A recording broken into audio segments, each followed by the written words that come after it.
All right, hello everyone. I hope you're staying safe, staying healthy, and staying sane in this quarantine. I'm Alex Riva, and for my project, I chose to talk about the Millennium Park in Chicago, Illinois. The reason I chose this location out of the three, which I've been to all three of the parks between Central Park and the National Mall, and of course Millennium Park. But the reason I chose Millennium Park is I was most recently at this location just a little over a year ago in January 2019 when I was working in Chicago, and it was an absolutely beautiful location, even in the dead of winter. So I wanted to look at it a little bit more and learn about more of the history and be able to share that in this presentation.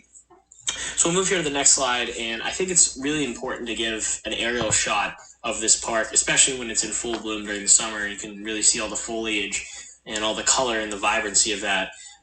It's absolutely beautiful, but the thing that I took away when I went to it really was that incredible background shot of the Chicago skyline that you can see here, and you're looking at because your back is to the water and you're facing towards the city, and you can kind of start to really understand how big this park is and how many features it has. You can see there's the tennis courts and the long linear sidewalks for people to stroll through on the summer day, and that large field which people can come to congregate. And I'll talk a little bit more about it in detail, but just this aerial shot here is just absolutely gorgeous of Millennium Park, and something I wanted to start off with.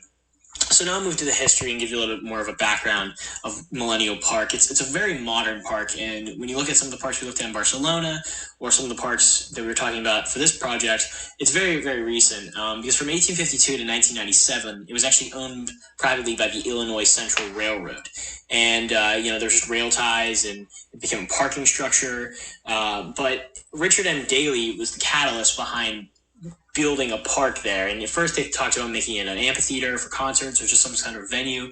But thanks to receiving a number of private funding from individuals from all around Chicago, including his most prominent donor, which is the former CEO of Sara Lee Company, he was able to raise the necessary funding to build a very, very large-scale park, which is what became Millennium Park.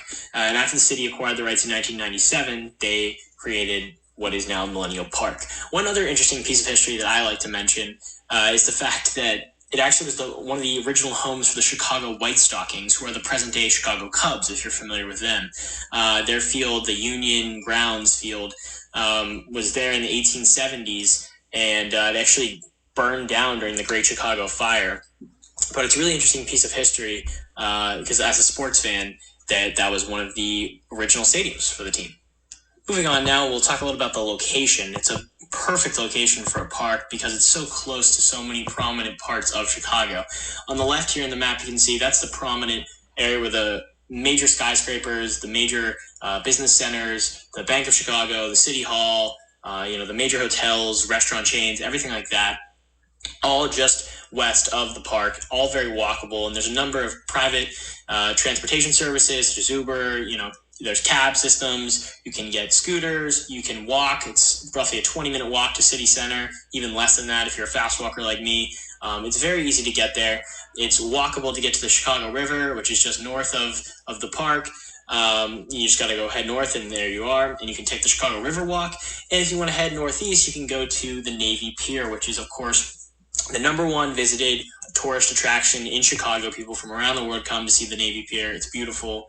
So Millennium Park is a perfect location, and there's an interesting story how that mayor who I mentioned previously, he would always look out of his dentist's office, which was along that row of skyscrapers you can see there along Michigan Avenue, and he would look out and he saw the railroad tracks of the Illinois Railroad Company, and he thought there should be something there. So originally the idea was to build a concert venue or just something that would be better to look at, but he, as I said, turned it into this massive prominent park with major art installations and a place where people can come and congregate.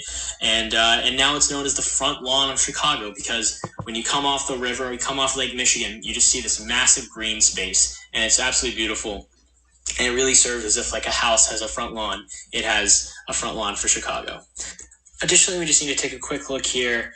Millennium Park, it's beautiful because it has these long linear sidewalks that can accommodate a number of people.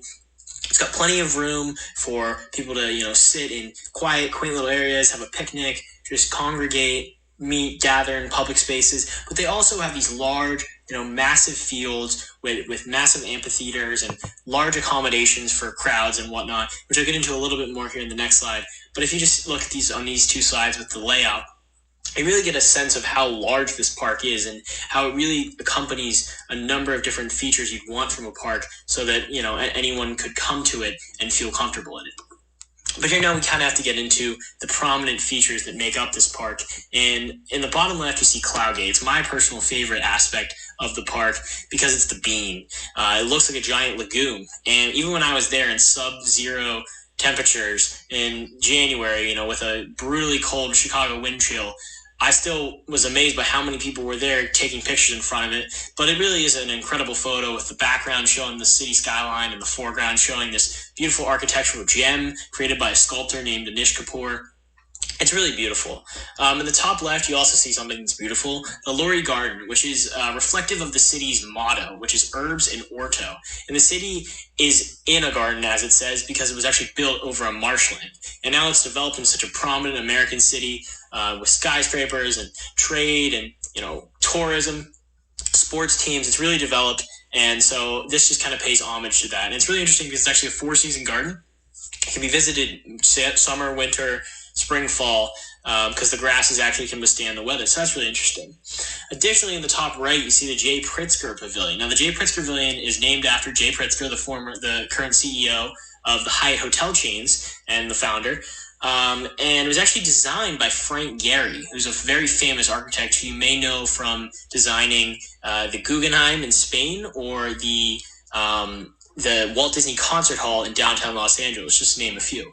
But yeah, this is a massive amphitheater that can be the center for crowds, for performing arts and concerts and live shows. It can accommodate up to 11,000 people with the 4,000 seats it has and space for 7,000 or so on the lawn. So it's really a massive and really eloquently designed concert outdoor venue.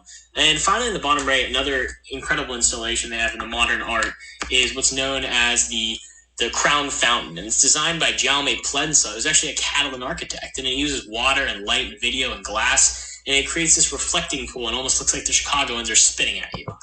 And finally, we just need to talk about the park's features. It's 24.5 acres in size. It's one of the largest overstructured green roofs because it actually has that parking garage underneath it.